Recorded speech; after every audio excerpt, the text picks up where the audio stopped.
Hi everybody, my name is Andrew Valanis. I'm with the Montana Renewable Energy Association. MREA is a nonprofit organization based in Montana that works on renewable energy, education, and advocacy. We are down in the beautiful Bitterroot today. We're going to be talking about off-grid energy storage systems powered by solar PV, as you see behind us. Joining me is Travis Jordan of MT Solar. Thank you so much for joining us, Travis. Absolutely. We're going to be talking about different system components today. We're going to be walking through some of the things people should know about and understand when they're thinking about going off-grid and storage and solar. But to start, maybe you can just tell us a little bit about yourself and your business. Absolutely. Yeah, my parents were off-grid before I was born, so I was raised in the mountains of North Idaho in an off-grid system, and we had a small ranch there. And as I was growing up, I remember doing battery math and inverter math at the kitchen table along with my grade school homework, and somewhere in there became a desire to grow up to be an electrician someday. Way too much here I didn't understand. I needed to get a little better understanding. So I went into becoming an electrician and became certified. Once I started into the electrical trade, it became obvious that there were many other people that needed things answered for their off-grid solar systems around North Idaho.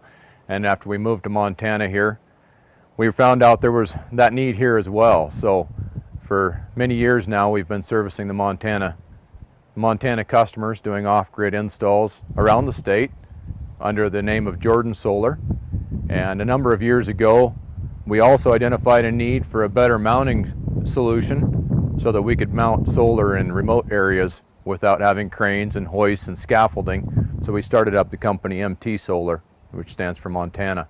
So Montana Solar has been specializing now in these mounting structures like you see behind us for a number of years, and we're selling them all across the country. So that's what brought us here today. Great. Well, thanks again for being with us, Travis. Obviously, you've been steeped in information on off-grid systems since you were a child, so we're excited to talk with you today. Let's go ahead and dive in.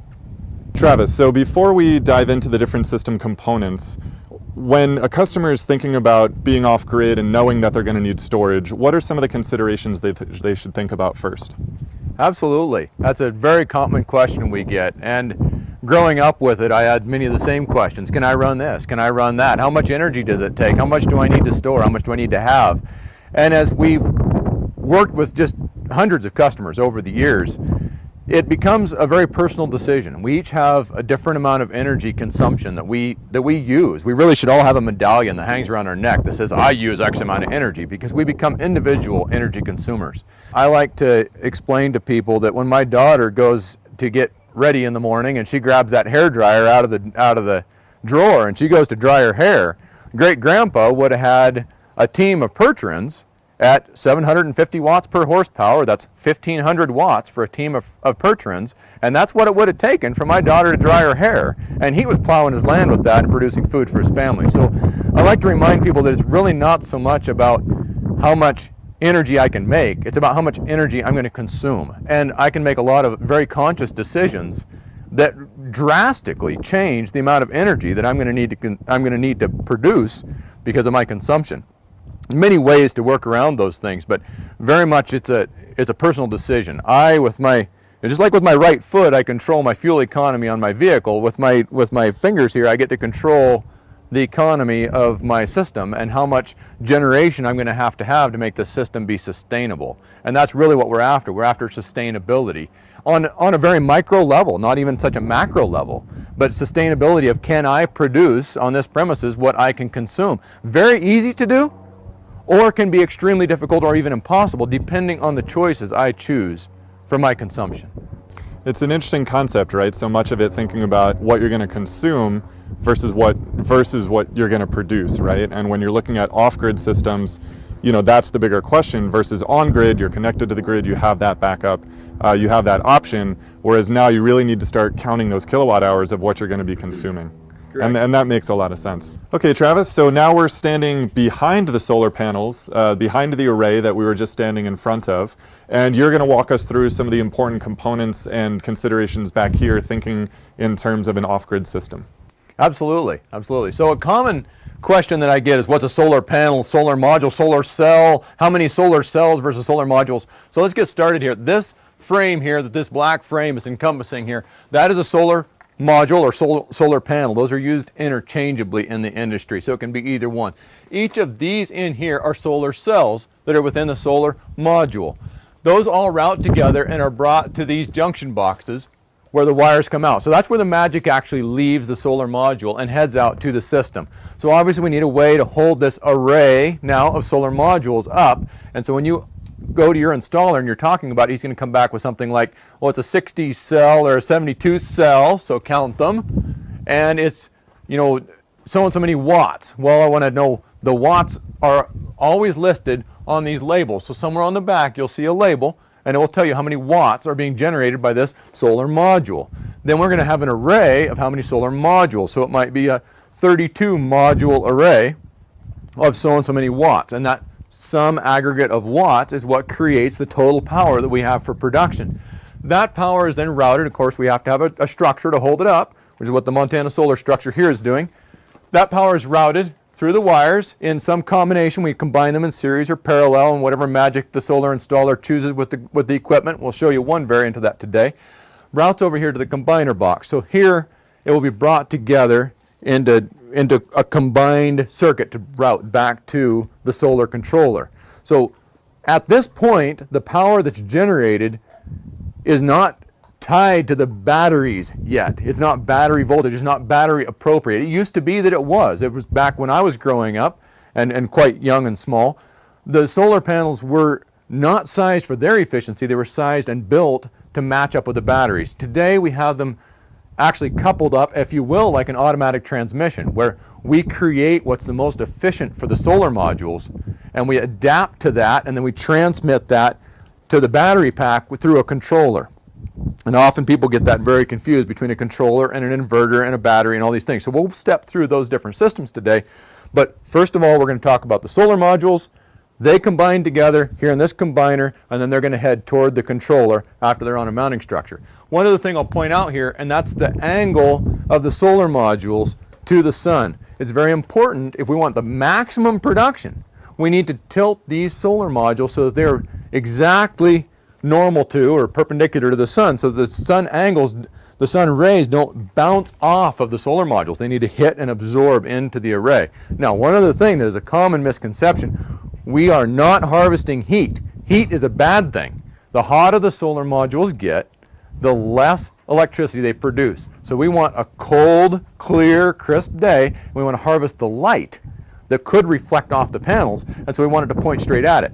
Now that would bring me obviously to the question of, do I want a tracker for my system? And in the old days when I was growing up, our solar modules were 10 times the money that they are today.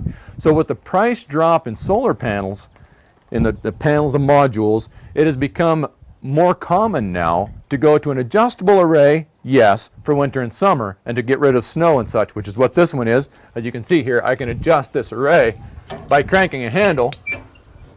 So I can go to an adjustable array to take care of my winter and summer angle and to help out my efficiency, but I'm better off to put up more modules in almost all cases rather than doing a tracking system because of the maintenance required, the extra cost of the tracker. On a day like today that is spotty sun and clouds in between, we are actually still harvesting electricity due to the ambient light. And if we were going to go into a tracker, we would be limited with how much we could harvest today because we would not have direct sun to work with. So it's better to have more glass to the sun to catch those diffuse rays whenever possible. So. Okay, Travis, so we've looked at the panels. We talked about producing the electricity that we're going to be storing and using in the home. Now we're inside where that storage and use happens. So why don't you walk us through the different storage components here and what we're looking at the kind of internal guts of the system. Absolutely, absolutely. So as I mentioned outside, the solar panels are coming in, the electricity coming from them, we're maximizing what we can get out of that. And so we need a controller that is going to, just like our automatic transmission in our car or cruise control, that's going to pay attention to the solar panels and try to extract every bit we can out of them the most efficient way we possibly can. So that's what these controllers here are. This happens to be Midnight brand controllers. These guys have been in the industry since its early inception back in Washington. Wonderful old people. A long convoluted story for where they came from, but it's great. Midnight Classics are a great controller. There's many other very good brands out there as well. So don't get wrapped around the axle about which brand you have, but the purpose of the solar controller is to take the electricity from the solar panels and convert it, optimize it, maximize it, and convert it for storage in these batteries. And that becomes basically one standalone component of an off-grid system. And that's where people often get confused. They think, oh, well, this is generating, no. Let's just keep this simple. That is standalone. The solar panels come to the solar controllers, which control the solar, and take it to the batteries. The batteries are the hub of every system. We call these solar systems. They might better be called battery systems. And that's really what we're here talking about, is battery storage today. So this battery, these are lead acid batteries. There are some new technologies that are out now. Some of them have a lot of great promise. Tesla is using some wonderful technology with their lithium ions. Some of those are becoming available to the off-grid market. We are not using them in our systems for a number of reasons, and there's a lot of good reasons to use them. I'll go over some of the pros and cons of different battery technologies. This is a flooded lead acid battery. So this is very similar in battery technology to what I would have used growing up as a kid. Been around for many, many years. And it is very robust. So this battery uses distilled water in the electrolyte. And if you use mineral water, it will short the battery out. So you have to use distilled water, so there's no minerals in the water. And that helps create the electrolyte to create the battery technology, the reaction inside that stores the electricity. These batteries are proven. They've been around for many, many years with the lead acid technology. They also, when you come to the end of life on this battery, it's very recyclable. On a lithium ion battery, you pay much more up front for the same amount of storage, and when it comes to the end of life cycle, you have to pay to dispose of it. A lithium ion battery is much lighter weight, has no maintenance, and has some advantages in some of that. A much faster discharge rate and a much faster recharge rate. For things like a Tesla car, those are wonderful features. Lightweight is wonderful. The ability to not have to maintain it or service it is wonderful, and we're moving this thing up and down the road. And end of life, well, everything on a vehicle has a certain amount of things that can't be recycled, so that's to be expected. And the added cost is easily paid for in the efficiency of not having to move as much raw weight up and down the highways. When we're dealing with an off-grid system where this is going to sit here, it's stationary, it's going to stay in place. The weight is not a benefit in any way, shape, or form. And the beauty of a maintenance type battery, so this is a flooded lead acid that we are expecting to maintain, so we will add water to it monthly or maybe even bi-weekly. And some would say, well, that's terrible. Why are we having there's all these maintenance-free batteries. And having grown up off-grid, I think I killed just about every kind of battery bank that's imaginable. Tried many new and innovative things. What we found was that we could tune these solar systems to be very aggressive on their charge profile, to harvest as much as we possibly could on a sunny and a bright day, and store it as aggressively as we could. And we didn't have to gingerly treat the batteries, and with it being a flooded bank, if we gave it just a little too much, it would just let a little bit of that off. It would take care of it. It wasn't a problem. And we could replenish the electrolyte. And there is a certain amount of cycling of electrolyte that happens anyway. All that comes off of here and that is evacuated with a fan is not waste. It's just part of the process of the lead acid battery. If I go to a sealed type battery, I have to be very finicky. So the settings here have to be tuned quite frequently, and it's a very precise process to try to get it tuned just exactly what it needs. And for an off-grid system, we're here, we're living here, we want our power to be as stable and as reliable as possible. So we don't want to have something that's finicky. And there's some other things with heat and cooling and general cost. So this is one good battery. There are also some valve-regulated lead acid. So like I said, the maintenance-free lead acids, they're a fine battery. I've installed them, I've used them. They're wonderful. This battery happens to be a maintenance-type industrial battery. Works very well. Okay, so then, now we took care of the solar comes in through the controller to the batteries. Now let's forget about solar, because now we're going to talk about actually using the power. We're not using solar power to keep the lights on in here right now. We're using battery power.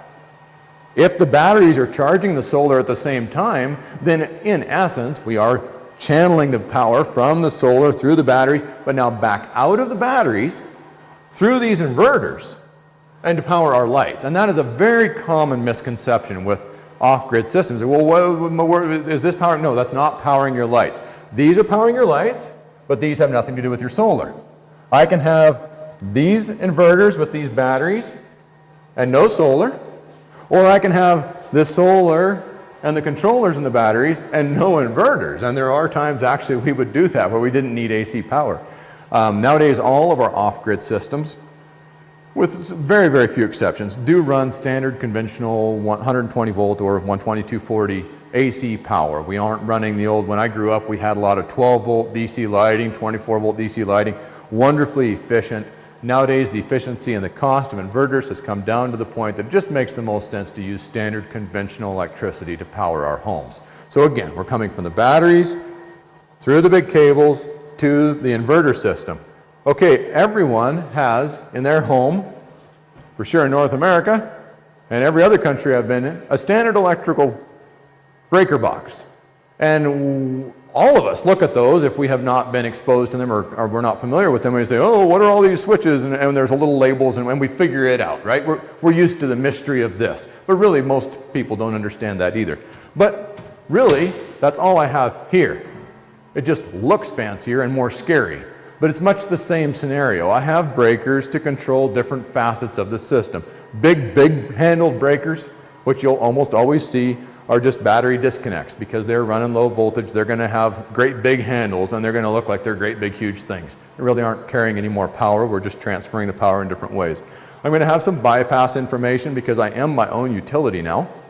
I'm off grid. So if the power were to go down, I can't just call the utility company and say, hey, come fix it with your bucket truck. I have to find a way to get power back up and running myself. So there is going to be a bypass scenario to get that taken care of.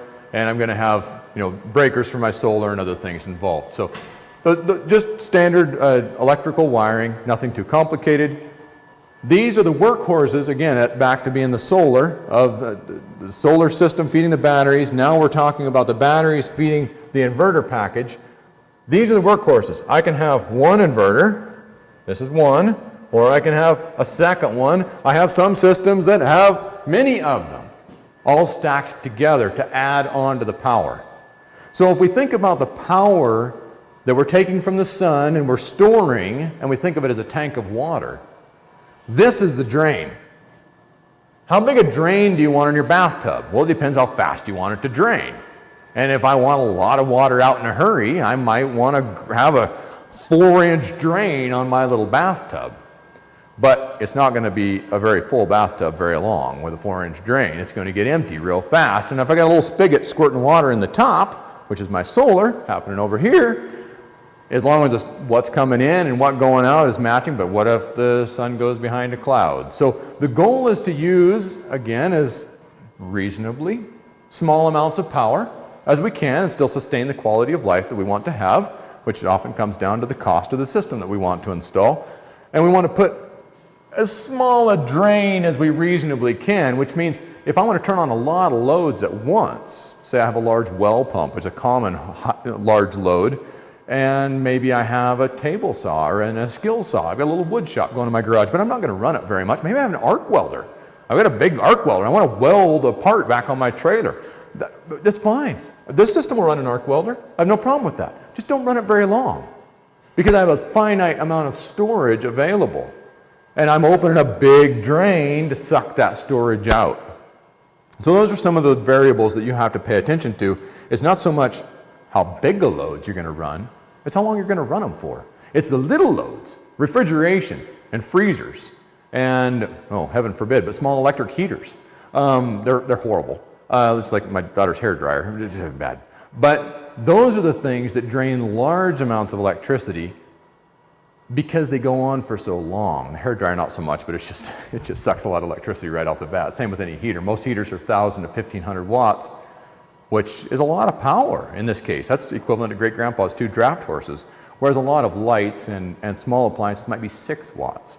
So we're talking orders of magnitude increase here over just something that we think of as an everyday appliance. So those are some of the considerations to bring into play with an off-grid system and how to keep your usage in line with the production that you choose to purchase. Okay, Travis, so we've covered all the different system components, and I really like how you phrased it, how the batteries, not the solar, is really the hub of this system. We've talked about all the power flowing into here and then out, you know, to other parts of the system. Which begs the question, how much power do we actually have here? Absolutely, absolutely. Very common misconception with a battery bank, and right on these battery banks is going to be a label, or on the spec sheet that when you go to purchase the battery is a label of how many amp hours of storage it has. So what we're going to look for is we're going to look for the battery voltage, and that's what's going to tell us. Now, that should be simple, but it's not. It takes a little bit of thinking. A nominal battery voltage is 12 volts. So these systems are going to be broke down into those increments of nominals, 12 volts, 24 volts, 48 volts. Our solar is coming in at a much higher voltage, and we're going back out to conventional power at a much higher voltage, 120, 240 volts. So we've found over the years that it's more efficient to keep the battery voltage higher so that we don't have to convert it quite as much. Right? The transmission, if you want to think of a manual transmission, the gear ratio isn't necessary to be as high if we can keep the battery voltage higher. So this is a 48 volt bank. Nothing wrong with a 24 volt bank. There's advantages to all of the above, different systems. That's going to be your system designer. But in this bank, we're at a 48 volt bank, nominal. But I may have this bank up at 60 volts when I'm charging it, and I may bring it all the way back down to 46 volts. And guess what? It's not linear. So we have to learn to interpret the battery voltage as we go up and understand especially, the most confusing thing for everyone when they get into dealing with battery storage. And again, if you want to go to lithium ion as a different battery, this is battery technology specific. So lead acid batteries are what I'm focusing on here. Lithium ion batteries have a very different charging profile. Each battery has its own charging profile. Lithium ion has very complicated charge controllers that go with it. That's a whole different story. On this lead acid system, I'm going to apply an excess voltage or a higher voltage to the battery bank to get it to charge, right? It kind of makes sense. If I've got a 48 volt bank and I want it to go fill it up, I'm going to have to apply more than 48 volts to get that done. Right? So I'm going to take the voltage up pretty high. I'm going to hold it there for a while. I'm going to back away and look at it and see. Kind of reminds me of those air chuck things sometimes on tires where it pumps for a while and then it waits to see, well, what is it really? Well, that's kind of what we're going to do here. We're going to charge it up and we'll wait and see, well, what is it doing? But guess what? Right now we're using power, we're making power, we're using power all at the same time. So we're having to somewhat interpolate what is the actual state of charge is the terminology that your solar professional will use. What's the state of charge of these batteries? And I can only use the top half. So if I get down to 47 volts, depending on my loads and my production, I may be at half full. And so I'm going to have to put power to them. So really what I'm looking for is I'm looking for the amount of power that they're willing to absorb right now. So I'm looking at amps. How many amps of storage will they take? And that information is going to be on my controllers. So Travis, we've got one more question here for you. Say our storage is full and it's a nice sunny day outside and the solar is producing. What happens to that energy? We don't necessarily need it. Where does it go? What happens to it? Wonderful question. It just doesn't get here. We don't actually produce it. So if the solar panels don't have somewhere for the power to go, we just leave it out there, which is kind of a crying shame. So we would think that our first inclination, and mine sure first was, well, and I need a bigger battery bank, right? Let's get more storage. So we talk about days of autonomy, which is a very common thing that you're going to run into when you get to talking to a solar professional about doing an off-grid system. How many days of autonomy do you need? We used to size systems when I was young for many days of autonomy, up to a week. I mean, and we would have a large fossil fuel driven system that would replenish that when the solar wouldn't happen, and we'd do all these things. We found out across the industry, all of us kind of came to the same conclusion that if our bank was too large, the sun couldn't effectively charge it when it was out. So we needed to size that consumption versus production a little closer. and then not drain our bank too low. So we try to keep in the top part of the bank, and then we set those days of autonomy. And a lot of that depends on our customers' specific use scenario. They may be using more, they may be using less in different ways. But we do try to tell, and when you look on your solar controller, I was talking about the amps going in. Well, if you see float on all these, I think every brand of solar controller that I've been aware of, which they all kind of come from the same ancestral root, the controllers all use the terminology of float and bulk or absorb. But when you see float, it means just what it sounds like. They're floating along at the top, all happy and jolly, and we're putting in just a little bit to kind of finish them off or to end out the charge cycle. Well, that means we're pretty much full, and if it's a bright sunny day, I'm probably not getting to harvest it all. It's just getting left out there, and it means I'm out of room. Well, that's not all bad, because if I always try to consume it, I'm going to leave my batteries perpetually not full, and my batteries need to get clear full to be happy and healthy. They need to completely recharge, just like we don't try to see, well, some of us try to see how few hours of sleep we can get by on in life, but really we all need to recharge. So do our batteries. They need to fully recharge to be happy and healthy and have a long lifespan. So we want to see float, and we want to see float for a period of time. But when we do see float, it is an indication that there is probably a surfeit of power, which is not a bad thing. But unfortunately, there's only so and so much we can store in an off-grid system, in a storage solution. Right, and it's such an interesting concept too, to talk about something that's unique to solar photovoltaic generation, which is if the energy doesn't have somewhere to flow, it's not that you need to push it somewhere, it's that because of the way the technology works, it simply doesn't flow. Unlike other systems maybe where there's microhydro, where a turbine is being driven, where you always have to have it turning, and that energy always has to be going somewhere. So, and burning it off in heat or some other energy source. No, we do often have, and you can design this into part of your off-grid system, and we try to incorporate it where we can. We do have ability to indicate when we have a surfeit of power. Well, fine, then we can turn on additional loads. If there's something you want to run whenever you have excess.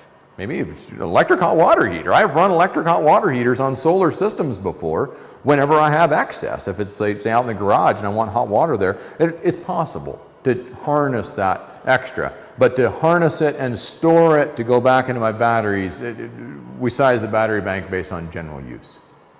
Great, great. Okay, Travis, so the system is now set up, it's operating, it's running.